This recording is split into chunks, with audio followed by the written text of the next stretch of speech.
تسمية أسود الأطلس محمد التي يتبناها المنتخب المغربي هي في الأصل، لو نعود للتاريخ للأصل، هي تسمية جزائرية، هي تسمية للجزائريين. لماذا؟ لأنه الأسد، جبال الأطلس التي ينسب إليها هذا الأسد، الجزائر تملك تقريبا نسبة 70 أو أكثر بالمئة من نسبة هذه الجبال. نعم. لذلك الجزائر أولى بهذه التسمية. لماذا نختار الفنك على هل حساب تعرف لماذا الأسد؟ اخترتم الثعلب ولم تختاروا الأسد؟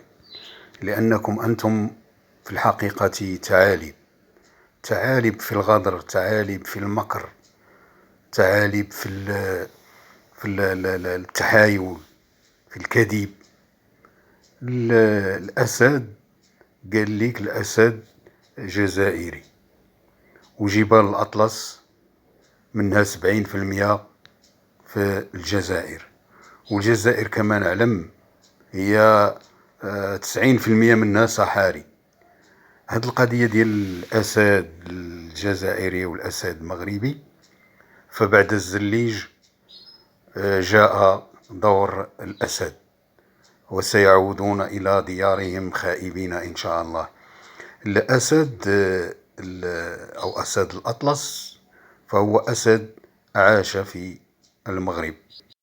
قلنا أسد الأطلس هو أسد مغربي وعاش في جبال الأطلس، وله خصائص معينة. فهو مثلا لا يعيش إلا في المناطق الباردة وفي المناطق العالية. وأسد الأطلس هو يتميز بالقوة، ويتميز وله خاصية تسلق الجبال، ولا يعيش في الصحاري وفي حرارة مرتفعة.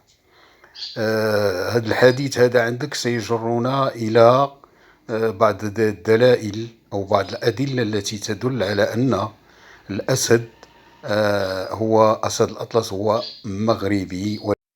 أسد الأطلس هو أسد مغربي وعاش في المغرب، وكان يعرف بالأسد البربري.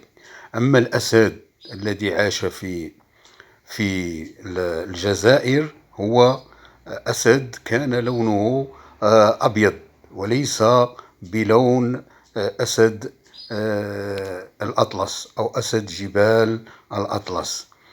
فبعض الاكتشافات أو بعض الحفريات مؤخرا أكدت في نواحي الصويرة، وهي مدينة مغربية لا تعرفها، اكتشفت هناك حفريات تدل على أن الأسد وجد في المغرب قبل آلاف السنين، وليس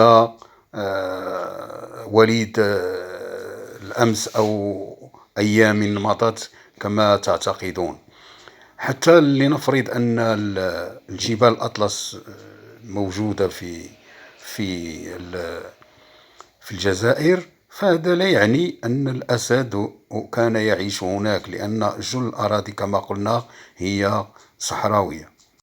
يكفيك أن تلقي نظرة على شعار المملكة لتجد أسد الأطلس هناك، الذي هو رمز للقوة المغربية وللمملكة المغربية وللدولة المغربية وللشعب المغربي. إذن لنفرض لماذا اختار المغرب شعارا له الأسد، أسد الأطلس؟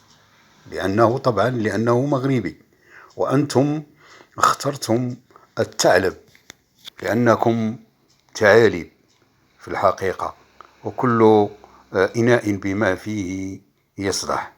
أما قضية التسمية للمنتخب المغربي بأسود الأطلس فهي اسم تاريخي. فأول مرة أو هذا اللقب كان على لسان كمال الحلو، قيدوم الإعلاميين المغاربة، وكانت هذه أو هذا اللقب قد سمع أول مرة أعتقد سنة 1973 في ساحل العاج، في مقابلة كانت هناك بين المغرب وساحل العاج. وأنا شخصيا سمعت هذا اللقب في سنة 1983 من فم نفس الإعلامي أو الواصف الريادي آنذاك كمال الحلو، الذي هو الآن كان عضو في الجامعة الملكية المغربية للملاكمة. إذا أنتم اخترتم لفريقكم اسم الثعالب، ثعالب الصحراء، لأن ليس لديكم أسود. نحن اخترنا أو اختار إعلاميون اسم أسود الأطلس، لأن الأسد المغربي الأطلسي هو رمزنا، رمزنا ودافعنا لتحقيق الانتصارات. أما